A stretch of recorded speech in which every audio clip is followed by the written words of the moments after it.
September has come and gone, and we are now officially in award season. And so, all of these October releases, I'm going to be talking about, ranking them by anticipation, and maybe talking about some of the people that could emerge as Oscar contenders. There's a lot of movies on this list, and I will note that some of them are not going to be in any awards conversations. But I'll go pretty quickly through them because there's just so many. Starting with a release on October 1st called Play Dirty, which is a new Shane Black movie that Robert Downey Jr. dropped out of. He is not in this movie. He was supposed to be. He's a producer, but he was replaced by Mark Wahlberg, which, no offense to Mark, but that's a pretty significant downgrade. Lakeith Stanfield is in this movie. I like Lakeith quite a bit, but still, this is like a straight-to-streaming Amazon movie that it's very disappointing that, like, this is the new Shane Black thing. I wish he was making Nice Guys too, but we failed as a society by not watching that movie enough. And I was like 12, I was going to go watch The Nice Guys, so that wasn't on me, that was on someone else. We should have been watching that movie more, because then we could have had a second one. But now we have him making stuff with Mark Wahlberg, which, I don't know, it could be good, but I probably will forget to check this out. I would give this like a 4 out of 10. We have 3 releases coming out on October 3rd, The Smashing Machine, which I'm very excited about. Love the Safdie brothers. Think Benny Safdie is going to be doing some very interesting things as a solo filmmaker. Very curious to see what The Rock looks like in a serious role, and the buzz has been that he knocks it out of the park. Not huge on boxing and wrestling films, but also think that stuff like The Iron Claw, Raging Bull, stuff like that is really great. When a great filmmaker and a great actor get together and make a wrestling movie, I'm all game for it. So I would give this like an 8 out of 10. Urchin, which is Harris Dickinson's directorial debut. I'm not super enthused about this. The trailer looked a little bit generic indie. I'm sure it's going to be solid. I'm sure it's going to be an interesting dramedy, but it's not anything that I'm like circling the calendar for. This would be like a 6 out of 10. The other release is Anemone, which is the return of Daniel Day-Lewis. Very, very excited for this. Honestly, the trailers got me more excited. I thought they were obviously not giving a lot away about what the film was, but did show that it is stylistically pretty interesting. Seems to have like a psychological thriller aspect to it. I'm all game for this. I think Daniel Day-Lewis, even just in the trailers, looks like he's going to really be going for it. And that's very exciting. It's been 10 years since his last performance. And so I am really hyped for this. This would be like a 7.5 out of 10. But now we're going to be going to the October 10th weekend, where there are 3 major releases, one being House of Dynamite, new Catherine Bigelow thriller set in the White House. Something bad's happening. They got to figure out what it is. Rebecca Ferguson, Idris Elba, Greta Lee, Anthony Ramos, Tracy Letts. A lot of people I really love. Not the hugest Catherine Bigelow fan. Think Hurt Locker is fine, and I've never really seen any other one of her movies. But this, from the trailers, looks really exciting and thrilling. And I'm not sure if it's going to be my cup of tea, but the cast looks solid. So I would give this like a 7 out of 10. The next one is going to be Roofman, the new Derek Cianfrance movie. I've only seen Blue Valentine, and this seems like a drastic tonal departure from that film. This just seems like a fun crime comedy romance starring Channing Tatum. I think this looks like a blast. This is going to be a really good time. I would give this like a 8.5 out of 10, honestly. I don't necessarily think it's going to be one of the best movies of the year, but I think it's going to be a pretty fun time at the movies. The third release, and probably the biggest one of this weekend, is Tron Ares. I don't know if there's any other franchise that is like almost entirely based around who's doing the score, and like people are excited about a movie because of who's doing the score. But that seems to be what Tron has become, with Daft Punk doing Legacy and now Nine Inch Nails doing the score of this one. That is literally the only reason I would go to see this movie, because I have never seen a Tron movie in my entire life. Do not know why we're casting Jared Leto in movies still. For moral reasons, and also because he's not good at acting. I think it's baffling. I don't know why you would put him in a movie. Like, did we see Morbius? Have we seen anything this guy's done for the past decade? He's terrible. I don't know why we're doing this. But yeah, I might go see it only off the Nine Inch Nails soundtrack alone. But at the same time, I could probably just like play it on Spotify and like go 120 in my car and have a better time doing that.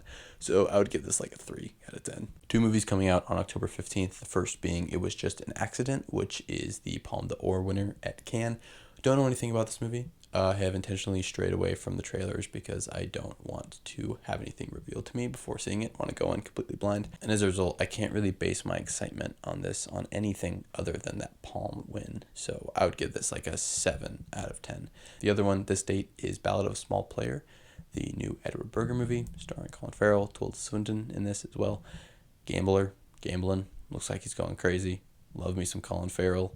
I think that Conclave was maybe not one of the best movies of the year, but looked great and was really riveting, really thrilling. I like Edward Berger. I don't love Edward Berger, and I would give this like a 6 out of 10. Then we have a bunch of movies, like an absurd 6 movies coming out on October 17th. The first one being The Mastermind, new Kelly Reichardt movie, Josh O'Connor. 10 out of 10. Kelly Reichardt, one of my favorite filmmakers. She is incredible. The trailers look great. Very like hazy, slow cinema that I love from her.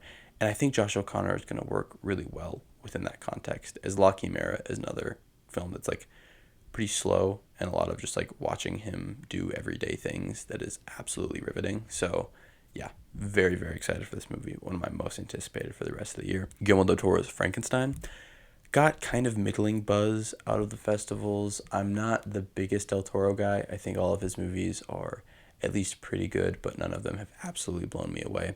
That being said, he feels like he was made as a filmmaker to make Frankenstein. This one is reportedly very faithful to the source material, which all the Frankenstein stuff I've seen, a lot of it seems to cut a lot out of the source material. So that's going to be kind of cool that this is very faithful.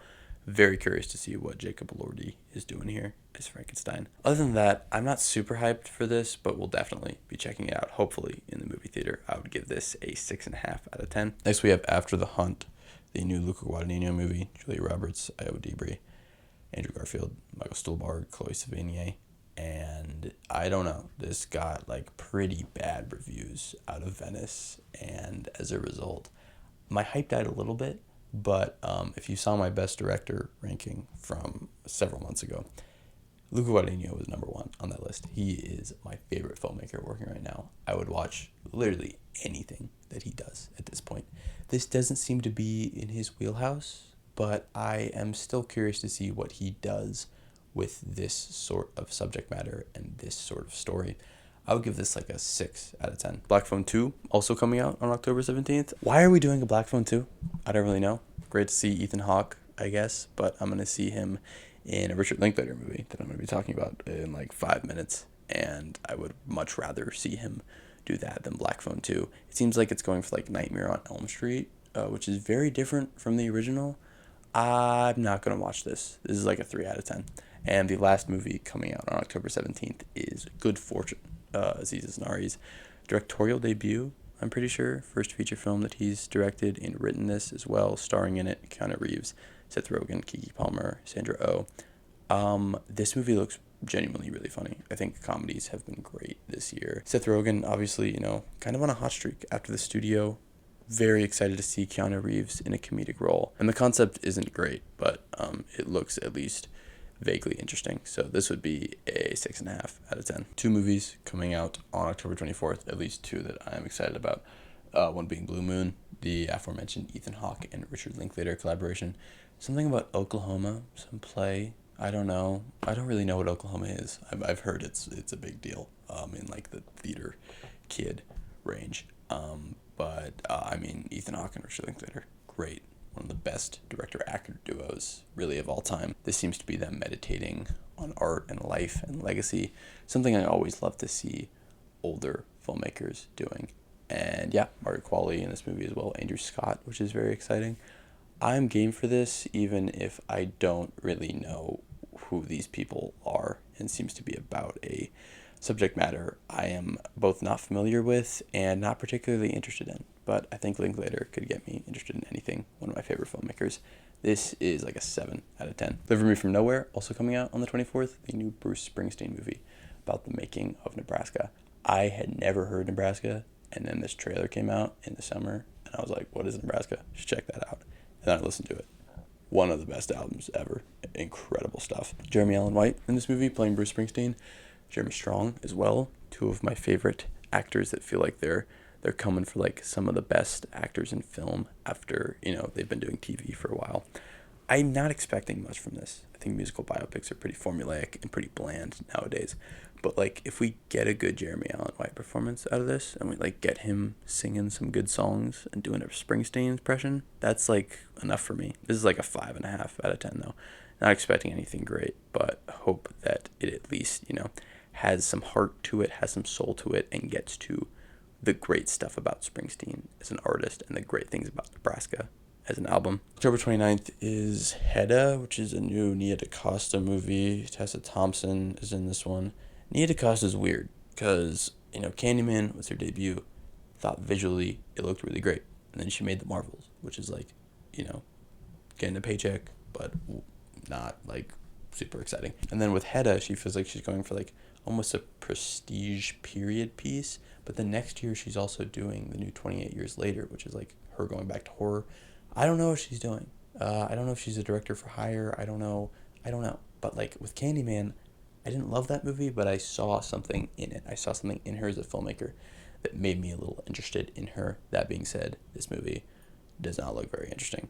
I would give this like a 4 out of 10. Looks like a pretty by the books period piece, kind of Oscar baity sort of movie that always tend to come out around this time of year. And finally, we have 2 movies coming out on Halloween, October 31st. The first one being Nouvelle Vague, the second Richard Linklater movie of the month. And one that I'm a little bit less excited about just because it doesn't have Ethan Hawke attached to it. But it's about the making of Breathless, about the French New Wave, filmed in the style of the French New Wave, which is one of my favorite film movements ever. Sounds like such a pretentious thing to say, but I do really like a lot of these movies. And it would be fun to see Linklater experimenting with his style, doing something he's never done before. It's great that he's making so many movies this late into his career, and is also like making a bunch of movies in different styles and really like pushing himself as a filmmaker. I think that's really great. That being said, I'm not like super excited for this movie. This is like a 5 out of 10. And then we have Begonia, New York's Lanthimos, Emma Stone, Jesse Plemons, other people maybe, but like, what else do you really need besides those 2 names? This is a 10 out of 10. The trailers look great. This looks really funny. Visually looks like Lanthimos is returning to like that drier, more clinical look of, say, Dogtooth or The Lobster, with a bit more color than has previously been in his films. Will Tracy doing the script, executive producer on Succession, which is like obviously one of the best shows of all time, maybe my favorite show ever. So I know the script's going to be solid.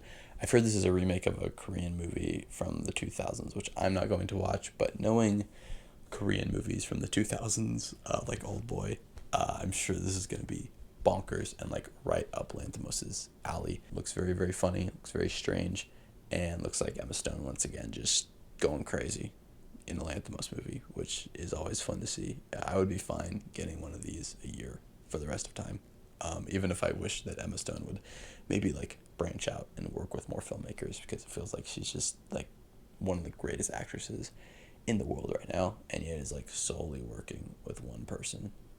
But that's a tangent that has nothing to do with Begonia, which I'm very excited about. And that's it. Lots of movies. Holy cow. I don't even know if this will be a fun video to watch because I am talking so fast and naming so many movies. But let me know what movies you're excited about. I'll give my top 3 really quick. I would say Mastermind, Begonia, and then probably Smashing Machine. Yeah, a lot of great movies coming out. I will be covering some of these movies, hopefully doing a Luca Guadagnino ranked video when After the Hunt comes out. Might be doing a Lanthimos one, but I don't know if I'll have time to rewatch his whole filmography. We'll see. Paul Thomas Anderson ranked coming out next week, along with a Smashing Machine review. Subscribe, movie reviews, film news, director rankings, all this stuff. Yeah, goodbye.